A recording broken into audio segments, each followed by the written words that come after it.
alegria, o doutor Davi Taumaturgo. E o tema, minha gente, é um tema importantíssimo, é um tema pertinente, é um tema preponderante nas nossas vidas, que é a questão da Previdência Social, a reforma da Previdência, as mudanças previdenciárias no regime previdenciário brasileiro, principalmente no RGPS. Você sabe quais são os seus direitos? Quais são as suas dúvidas? No ar, Meu Direito, na Nova Educadora.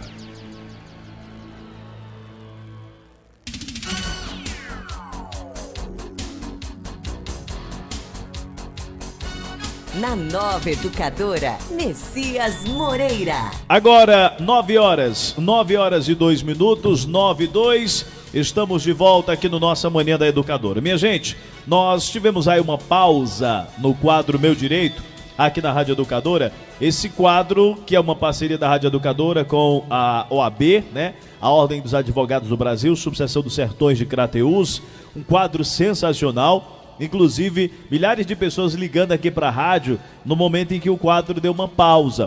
Porque nós tivemos aí o recesso da OAB, aquela coisa toda, né? E nós vamos ter uma pequena mudança no cronograma do quadro. No ano passado, o quadro era toda sexta-feira, né?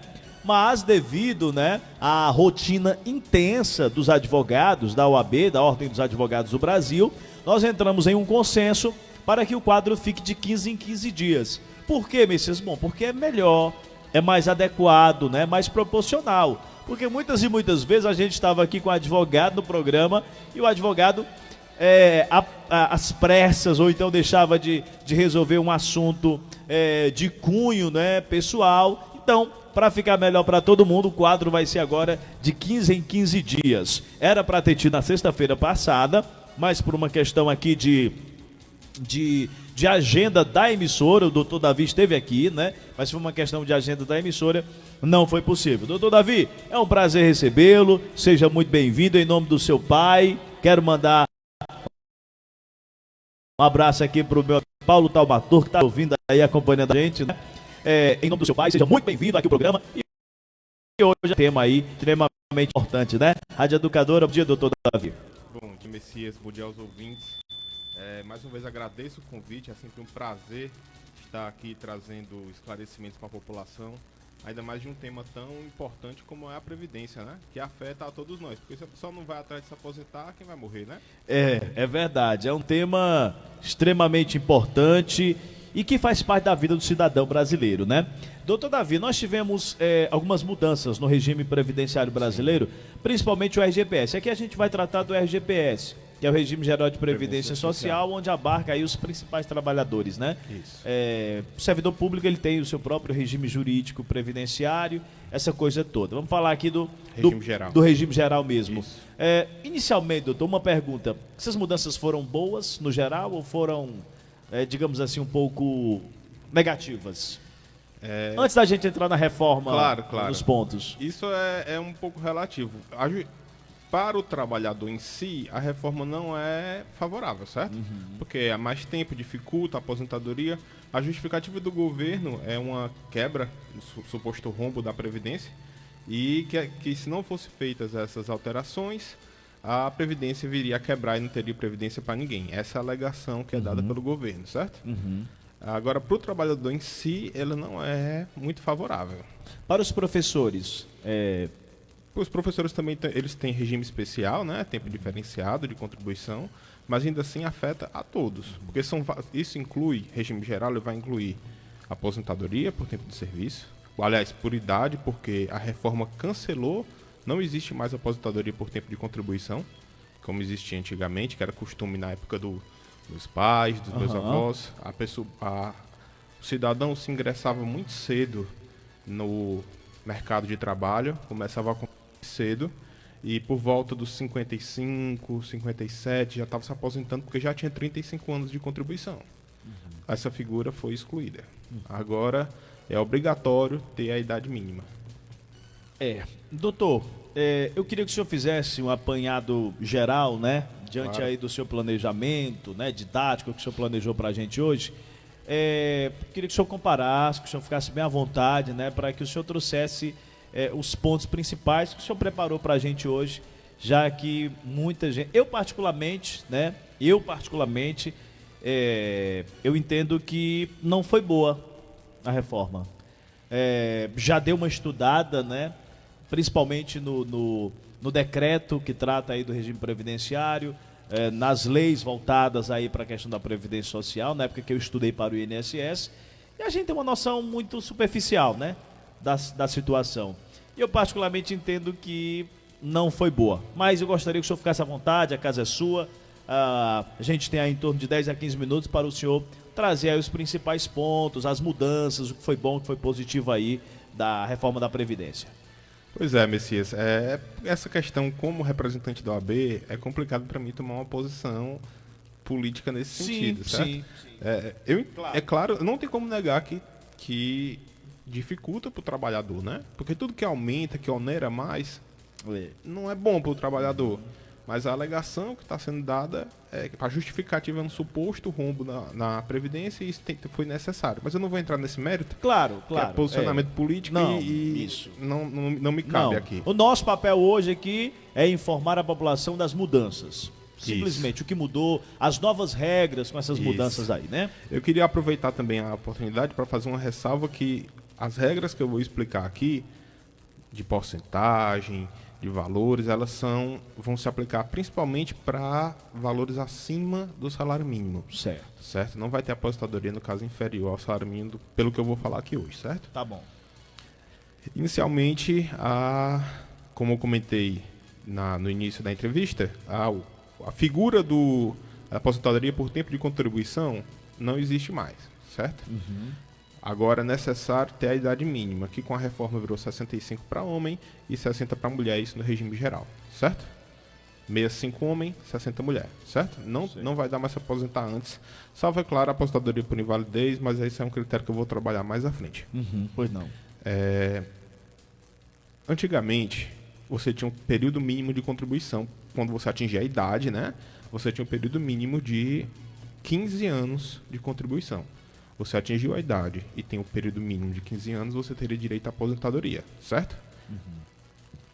Hoje, com a nova regra, esse período mínimo subiu de 15 para 20 anos, certo? Foi adicionado 5 anos. Dentro desse período, a aposentadoria que antes, com 15 anos, você recebia integral, você contribuiu, por exemplo, claro, tinha fator previdenciário, se fosse mais cedo, né? Mas se você contribuiu vou usar 3 mil, que é um valor que fica mais fechado para cálculo, certo? Se você contribuir com 3 mil, você recebia dentro da porcentagem o valor que você contribuiu. Hoje, a nova regra diz que você, com 20 anos de contribuição, vai receber 60% do que você contribuiu. É uma média aritmética. De todo o período de contribuição, você vai receber 60%.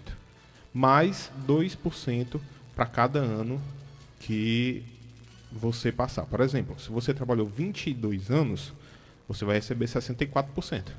Se você trabalhou 25 anos, você vai receber 70% do que você contribuiu. Por exemplo, se você contribuía com 3 mil e você quer se aposentar com 20 anos de contribuição, seu salário vai cair de 3 mil para R$ 1.800. Você tem que considerar comigo que é uma queda bem razoável. Quem vivia com 3 mil para viver com 1.800 é complicado. É um impacto financeiro considerável, né? Isso. Também é importante destacar que em fevereiro desse ano, salvo engano, dia 3 de fevereiro de 2020, foi julgado pelo STF inconstitucional e ilegal a desaposentação. O que é desaposentação, Messias? Era comum a figura do pessoal se aposentava muito cedo e a aposentadoria em si fica difícil de se manter. E como ele ainda tinha energia de trabalho, ele ele continuava trabalhando, mesmo aposentado, certo? E como ele estava trabalhando, era recolhida a contribuição previdenciária dele. Ele estava aposentado, trabalhando e contribuindo, certo? No caso, depois de 10 anos, por exemplo, trabalhando, ele vai pedir, existia antes a desaposentação. Ele entrava em contato com o INSS, pedia a revisão do benefício dele, levando em consideração os 10 anos a mais que ele contribuiu depois que ele se aposentou. Agora, foi declarado inconstitucional e ilegal, salvo engano, 3 de fevereiro de 2020, Logo, essa figura foi excluída da relação da Previdência, certo? Se você se aposentar, você está aposentado. Com a nova regra, como eu expliquei, depois de 20 anos são 60%, mais 2% por ano. Se você se aposentar recebendo 70% do seu benefício, das contribuições que você fez, você vai ficar com esse 70%. Você não tem mais como aumentar, certo? Eu acho que isso é um incentivo de fazer a população porque ninguém quer se aposentar com 70% do que você contribuiu, né? Então, incentivo para você receber 100% do valor que você contribuiu, Messias, é necessário que você trabalhe 40 anos. Se você contribuir com 3 mil e você quer receber 3 mil, você tem que trabalhar 40 anos, certo? Então, basicamente, você tem, para você, o mais cedo possível que você consegue se aposentar, que é 65 anos para homem, recebendo 100% do valor que você contribuiu, você tem que começar a pagar com 25 anos. Para você conseguir se aposentar aos 65, recebendo 100% sobre o que você contribuiu, certo? É interessante também destacar que a base de cálculo para o benefício, no regime passado, ele usava 80% das maiores contribuições feitas pela pessoa. O que é que isso significa? Como você sabe, Messias, é normal na vida de qualquer pessoa ter altos e baixos. Com certeza. Em alguns momentos a pessoa está trabalhando bem, está ganhando bem. Em outros momentos a pessoa tem dificuldades financeiras, ou está desempregado, ou recebendo um valor mais baixo, certo? E esse valor mais baixo, ele influencia no cálculo, que ele é uma média aritmética, certo? Ele soma os valores mais altos com os valores mais baixos, divide pelo tempo, e gerava o valor do benefício, certo? É interessante que o legislador, na lei passada, ele considerava apenas 80% maiores contribuições. Por quê? Porque ele ignorava as 20% menores contribuições para não influenciar no cálculo, certo? Que, a meu ver, é uma forma mais justa. Na nova regra, é 100% das contribuições. Então, o período bom com o período ruim vai se somar e é feita a média aritmética para fins de benefício, certo?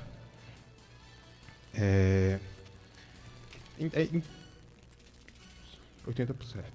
É interessante destacar, Messias, que existem também os regimes especiais, que eu vou trabalhar em breve, que diminuem um pouco o tempo. Mas como a lei foi aprovada dia 13 de novembro de 2019, a gente tem que dividir os espaços. O período antes de 13 de novembro e o período após 13 de novembro. Para fins de previdência, a gente tem um negócio chamado fato gerador. Fato gerador é o ato que gera o direito, certo? Por exemplo, na pensão por morte, o fato gerador é a morte. Se a pessoa faleceu antes de 13 de novembro, ela está dentro das regras antigas. Se ela faleceu 14 de novembro, ela está dentro das regras novas, certo? É necessário ter essa divisão. Depois do dia 3 de novembro, nós estamos no que se chama de período de transição, certo? Que houve alteração das regras, mas existe uma certa flexibilização até para não prejudicar quem faltava 2 meses para se aposentar e houve a reforma. Vamos, por exemplo, imagine que você se aposentaria, Messias, em fevereiro desse ano. Só que a reforma foi em novembro do ano passado, certo? E você está dentro do que se chama regra de transição. O que é a regra de transição? Eles estão usando um sistema de pontos, certo, Messias?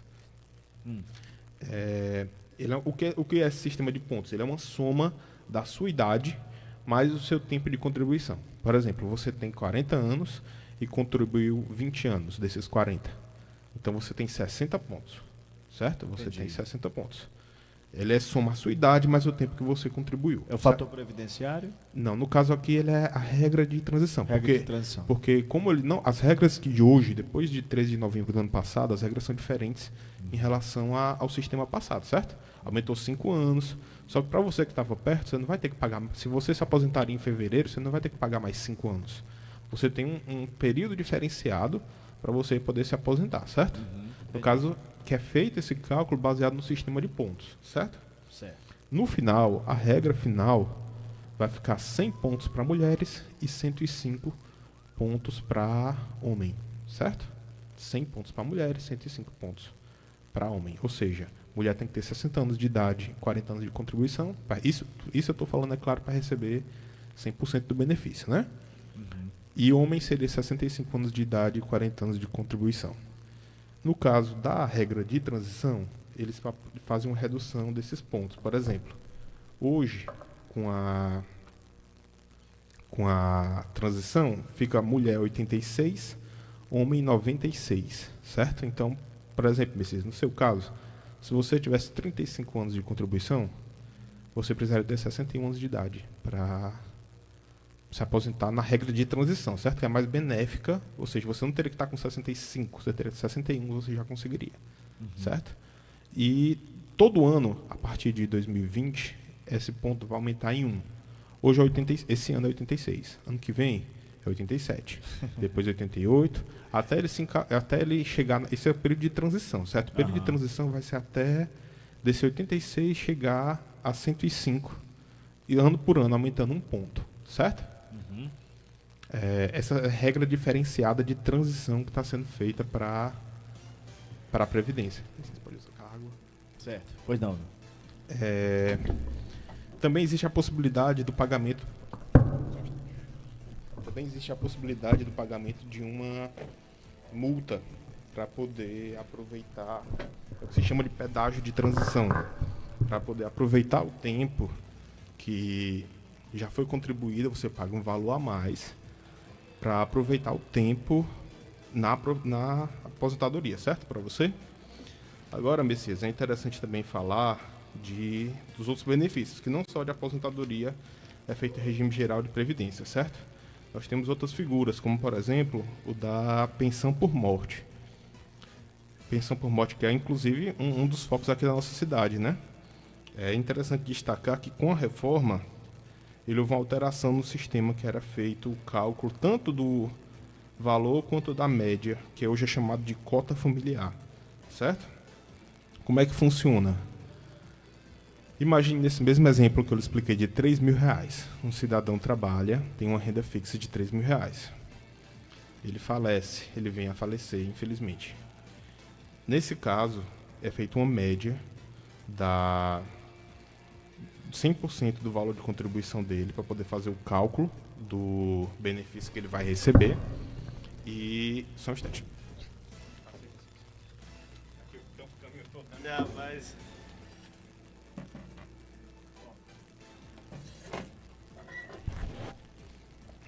Pois é, Messias.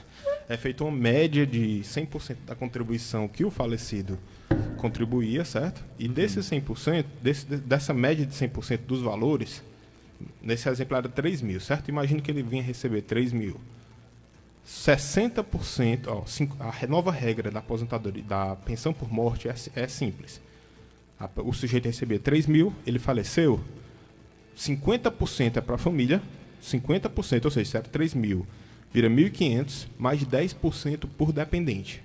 Se ele tinha uma esposa e 2 filhos, por exemplo, ele vai receber 50%, mais 10% por dependente, dá 80%. Então, dos 3.000 que ele recebia, 80% vai para a família, certo? E os 20%? Fica para o Estado. Agora, imagine o seguinte. Uma esposa e 2 filhos. Quando um filho atinge a maioridade, o benefício, pela regra antiga, ele era revertido em prol dos outros dependentes. Por exemplo, se era um valor dividido para mãe e filha, então, quando a filha atingisse a maioridade, o benefício da filha é para a mãe, certo? E agora? Com a nova regra, nesse exemplo que eu falei que é metade da família, mais 10% por dependente.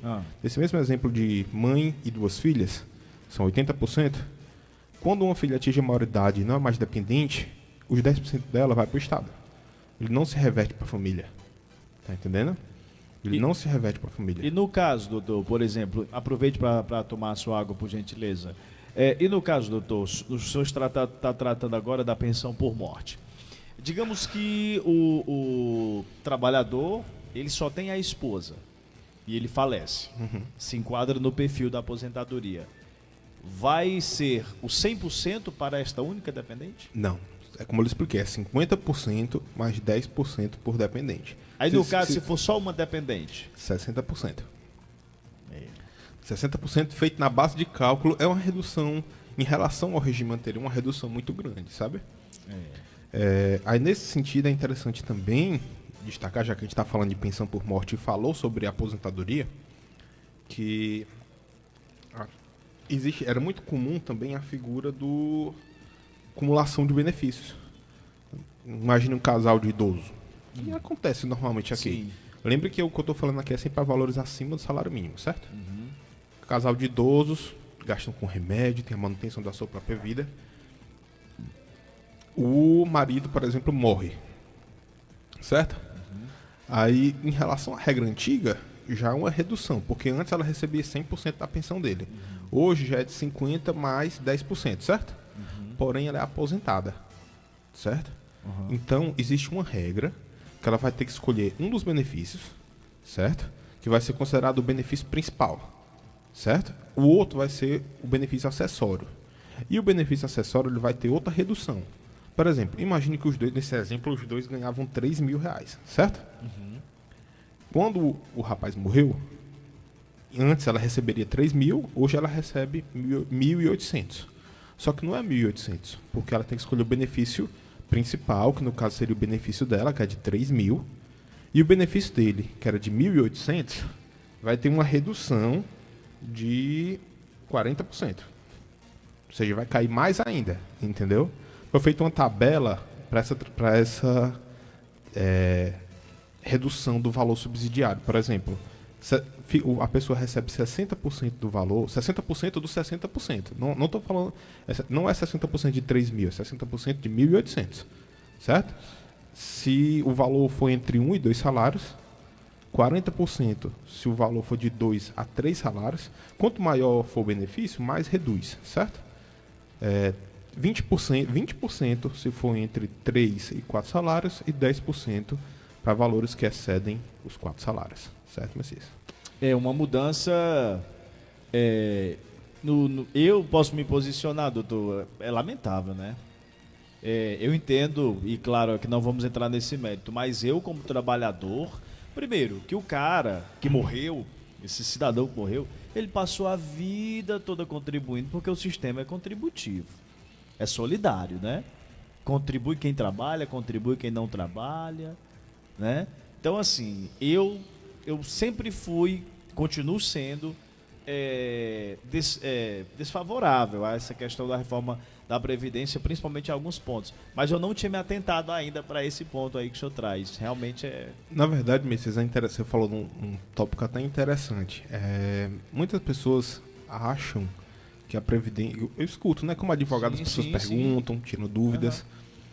Elas têm a concepção, não, a reforma foi necessária porque cada vez mais com o mercado informal as pessoas têm contribuído menos, então tem tido mais gente se aposentando do que gente trabalhando e por isso que não se sustenta.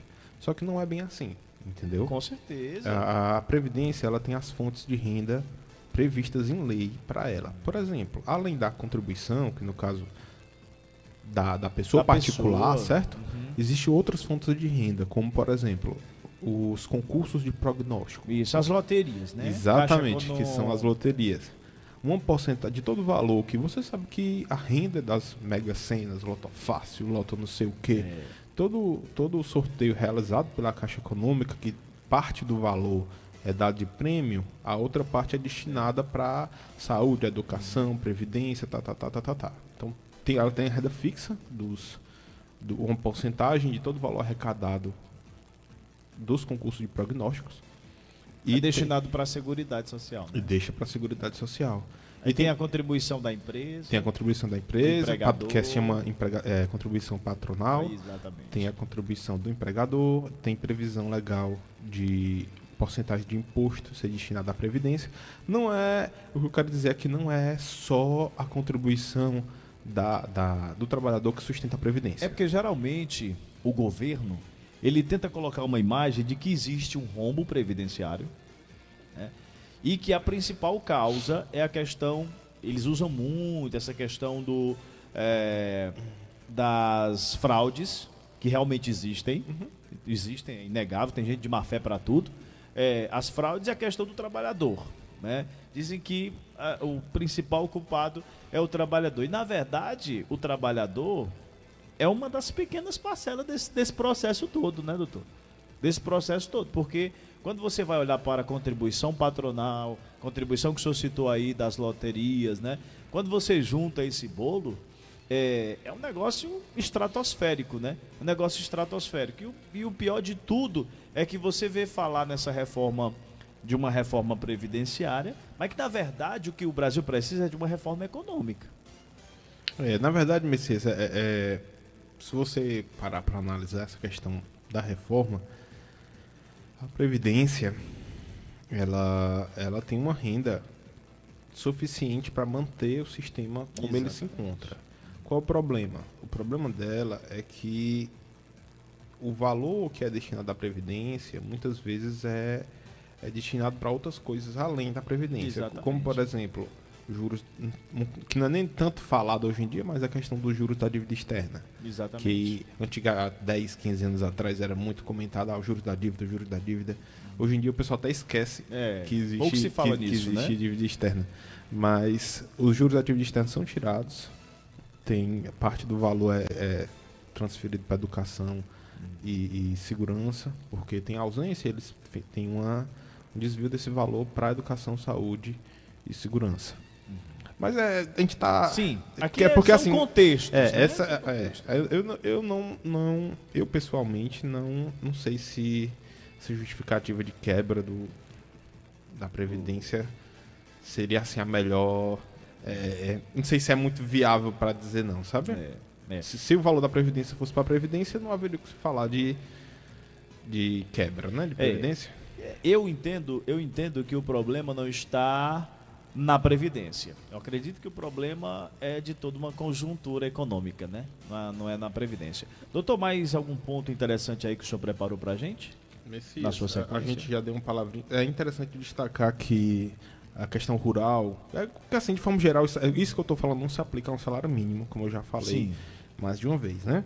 Mas é interessante destacar a vitória que antes, no projeto de lei da reforma, existia a intenção de gerar uma obrigatoriedade de que o trabalhador rural contribuísse financeiramente para a sua aposentadoria, porque pela regra antiga, o trabalhador rural precisava não contribuir, mas precisava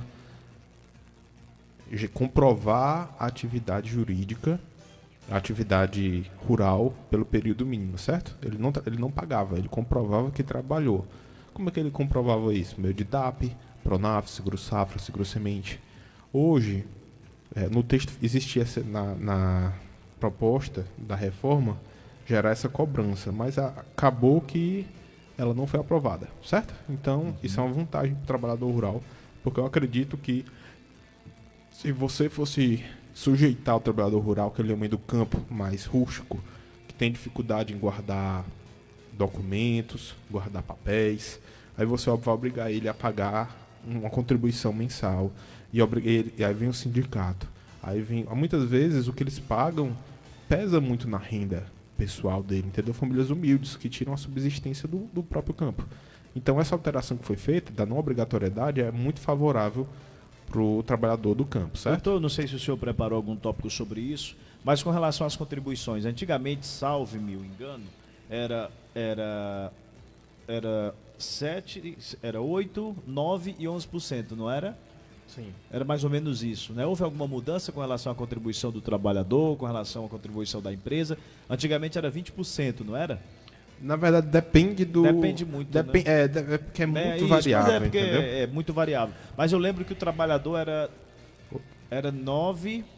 Porque tem vários regimes, tem a contribuição muito comum aqui na nossa cidade do MEI, que é o microempresário Isso, não, o MEI já é individual. já é que ele outra, né? Se eu não me engano é 3 ou é 5%, alguma coisa. Né? Ele é uma contribuição mais baixa, mas ela é vinculada... O problema é assim, ela é o famoso faca de dois gumes. Ela é muito boa porque a contribuição dela é abaixo do valor de mercado, mas em compensação ela é ruim porque você está limitado a receber um salário mínimo.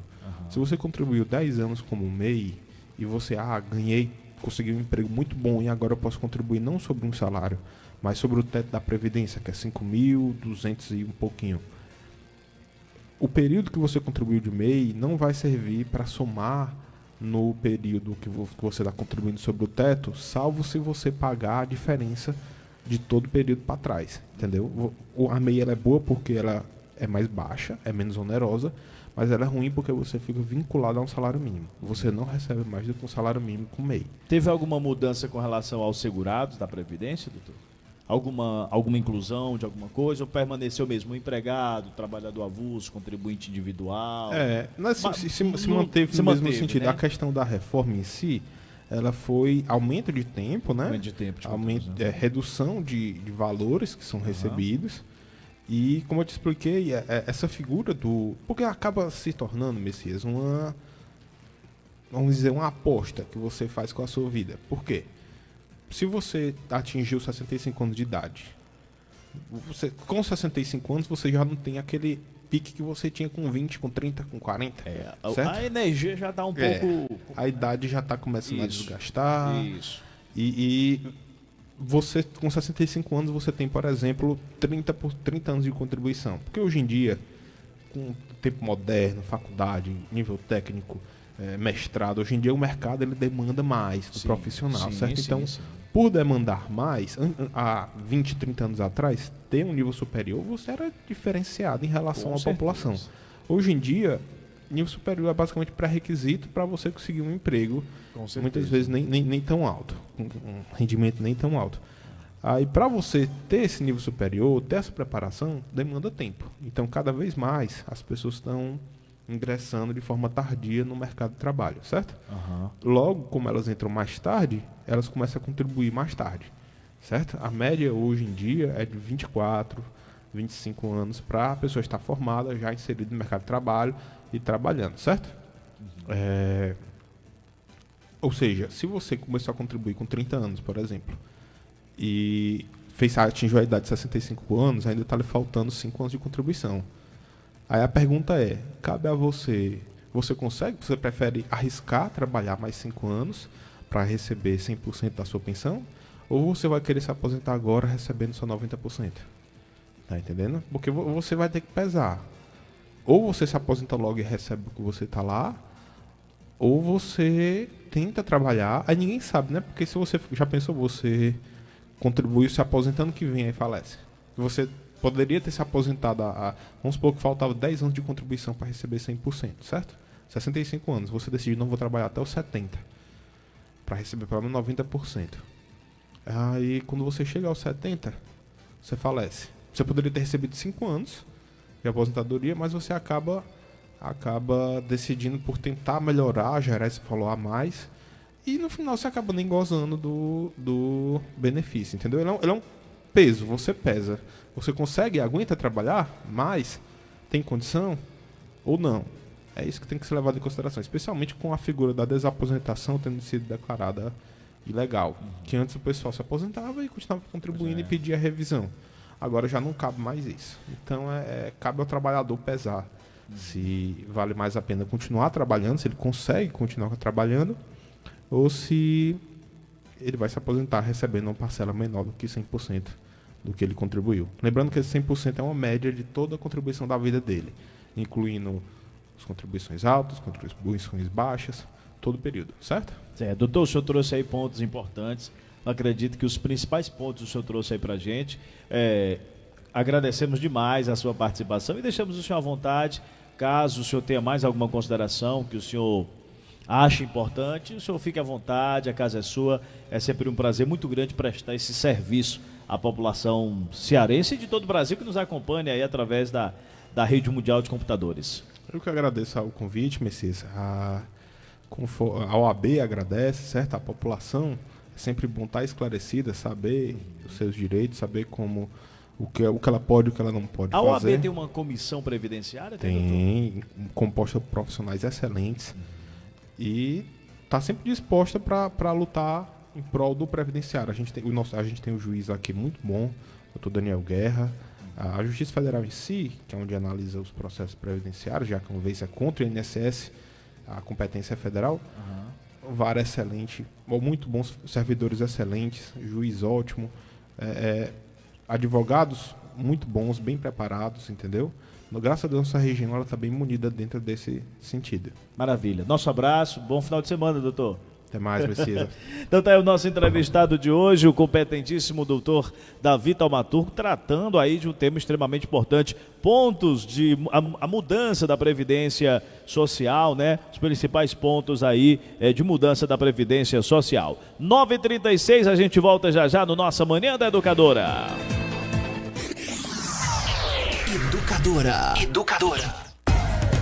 Venha conhecer o consultório odontológico Pro Orto Implante, localizado em Crateús, na Rua Moreira da Rocha, 695, no centro. Uma clínica moderna com equipamentos de última geração para melhor atender a população de Crateús e região. Tratamento especializado de aparelho ortodôntico, implantes, lentes de contato, cirurgia, prótese dentária, canal, limpeza, prótese fixa, harmonia facial e restaurações. Atendimento com o Dr. Raimundo Neto, especialista em ortodontia, especialista em implantodontia e especialista em prótese dentária. Dr. Everton Batista, especializado em ortodontia. Atendimento de segunda a sábado, de 8 da manhã às 7 da noite. Marque seu horário agora mesmo pelos fones 88-992-21-6785, 999-21-0702 e 999-29-1998.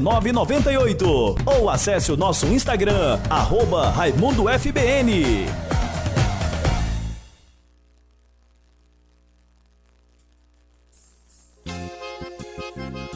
Venha para o Romeu Veículo na hora de comprar seu carro.